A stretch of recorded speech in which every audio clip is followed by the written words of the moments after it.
దయచేసి మీ అందరు కూడా దండం పెట్టి చెప్తున్నా, నా చేతులు జోడించి మీ అందరు కడుపులోకి తలకాయ పెట్టి మరీ చెప్తా ఉన్నాను, జర దయచేసి కొట్లాడదాం, ఎవరు అధైర్యపడకురి. ఖచ్చితంగా మనకి కేసీఆర్ కేటీఆర్ ఉన్నారు, ఏమీ కాదు. ఖచ్చితంగా ఇక్కడ ఉన్న ముఖ్యమంత్రి రేవంత్ రెడ్డి గారితో ఏమి కాదు. కేసీఆర్ కేటీఆర్ ఈ ఎంటిక కూడా పీకలేడు, ఎంటిక కూడా పీకలేవు. బిడ్డ నువ్వు అమ్ముడు పోయేటోనివి నాకంటే బాగా మీ అందరికీ తెలుసు. మీరే ఆలోచన చేయండి. మీ పార్లమెంట్ సభ్యుడు ఉండే ఈ 5 సంవత్సరాల కనీసం మీకు ఏనాడన్నా ముఖం చూపించిండా? ఏడన్నా ముఖం చూపించిండా? ఒక్కసారి మీరు ఆలోచన చేయండి. అదే విధంగా ఇవాళ సునీత మహేందర్ రెడ్డిని తీసుకొచ్చి ఇక్కడ ఎందుకు పెట్టిండా? సునీత మహేందర్ రెడ్డికి అసలు మల్కాజిగిరి పార్లమెంట్ ఏమైనా సంబంధమా అంటే బీజేపీతో కుమ్మక్కై ఈడ డమ్మి అయిన సునీత మహేందర్ రెడ్డిని పెట్టి ఈటల రాజేందర్ గెలిపిద్దామని పెట్టినాం.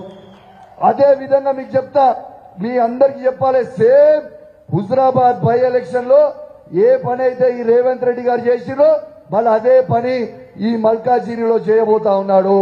తస్మాత్ జాగ్రత్త. ఆనాడు నేను కూడా కాంగ్రెస్ లో ఉండే, ఆ రోజు కాంగ్రెస్ పార్టీ అభ్యర్థిగా ఉండేటుండే హుజరాబాద్ లో. కానీ ఏం చేసిండు?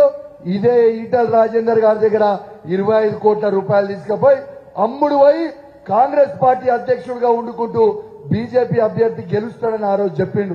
ఇవాళ లాభం లేదు రాబోయే ఈయనతో ఉంటే అని చెప్పి ఆ రోజు రాజీనామా చేసి ఇవాళ బీఆర్ఎస్ పార్టీలో చేరినాం. ఈరోజు బీఆర్ఎస్ పార్టీలో చేరిన ఆ రోజు. కానీ ఆ రోజు చేయాల్సింది ఏముండే? డమ్మి అయిన కాంగ్రెస్ అభ్యర్థిని బల్మూరు వెంకట్ అనేటైనా పెడితే 2500 ఓట్లు వస్తే ఆ రోజు ఈటల రాజేందర్ బై ఎలక్షన్ లో గెలిచిండు. మళ్ళా అదే విధంగా ఇలా సునీత మహేందర్ రెడ్డికి డిపాజిట్ పోయే విధంగా అసలు తిరగకుండా ఉంటే మళ్ళా ఈటల రాజేందర్ గెలుస్తాడు కదా అని ఆలోచన చేస్తుండు.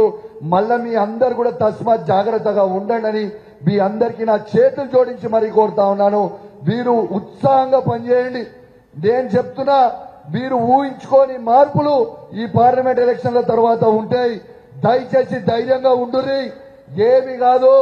నేను మీకు చెప్తున్నా, కేసీఆర్ గారు కేటీఆర్ గారు మళ్ళా వాపస్ రావడానికి it is just matter of time. మనం అండగా ఉందాం. 10 సంవత్సరాలు ఈ తెలంగాణ రాష్ట్రాన్ని కేసీఆర్ గారు కేటీఆర్ గారు చేసినట్టు అభివృద్ధి ఎవరైనా చేసిర్రా? ఒక్కసారి మీ గుండె మీద చేసుకొని మీరు ఆలోచన చెయ్యండి అని మీ అందరికి కూడా విజ్ఞప్తి చేస్తా ఉన్నాను.